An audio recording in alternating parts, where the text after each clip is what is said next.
So in this video, we're going to talk about the skills category, how to understand your score, and importantly, how to improve it.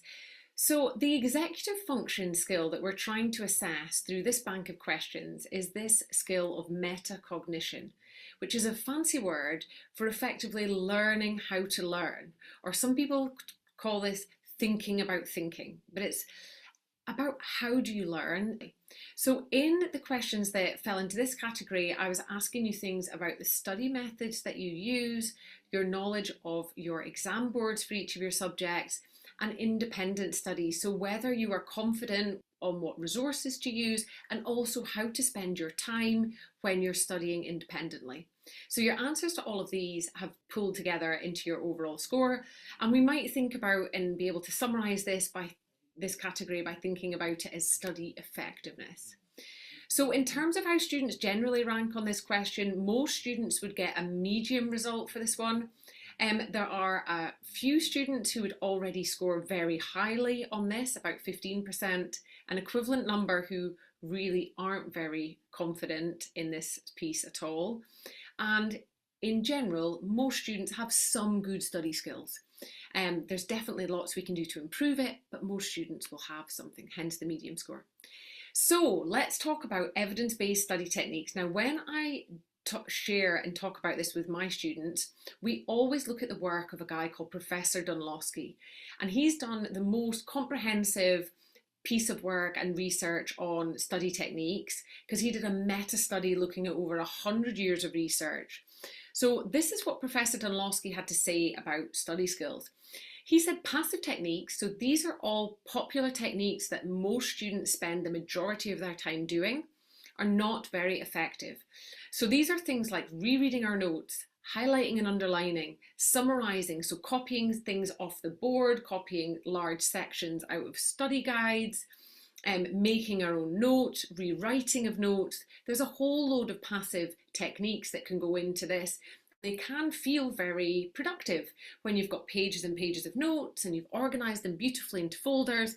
It can all feel like a good use of your time. But sadly, these techniques aren't great. Now, what we need to be doing are active techniques, and that's because it's not a perfect analogy, but you'll see this little image here. Your brain is a little bit like a muscle, so things need to feel effortful for it to be effective. You've got to have a bit of a workout. Now, there's a whole series of passive techniques, and I just want to talk to you today about the one most important one, and that is that we need to test ourselves or answer questions on a topic that we've studied. And this can be things like flashcards, it can be questions from your study guide, it can be questions from a textbook, or the most important and the best questions you can ever answer are past exam questions, because the more we answer past exam questions, the more familiar we get with an exam and the structure of an exam and how examiners award marks, and the more effective we'll be. And I always say this with past exam questions, exams are not a test of intelligence, they are not even a test of how well we know the content. They are a test of how well we know the mark scheme and the way an examiner awards marks. So these are all really super duper techniques, and we want to be doing more of them. And if anyone wants to look into a bit more detail on this, this book, Make It Stick, The Science of Successful Learning, it's on Amazon, and it is a really good read on effective study techniques. So why does practice testing work? People and students often say to me that learning, I want to get things in my brain, I want to shove it all in there. I really want to sort of cram it all in. But actually, it's this idea that getting stuff out of our brain is part of the learning experience. So questions are not just an assessment device. That's not just, a test that you want to avoid. It is actually part of the learning process because it helps us to see what we're good at, where we are confident and secure in our knowledge, and where the gaps are. And in my experience, just going back to this slide, why students tend to spend a lot of time here in the passive space and not so much time in the active space is because, of course, what happens when we ask ourselves questions and we answer them is that we get stuff wrong.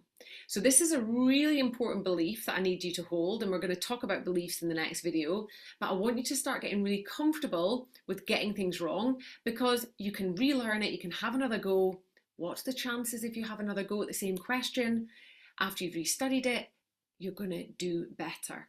Whereas these techniques here, no one's bad at highlighting or rereading, and everyone can feel really productive having written pages and pages of notes, but sadly, they're not very effective techniques. So I'd love you now to have a go at box 3 on your worksheet. So what habits and disciplines do you need in order to achieve your goals?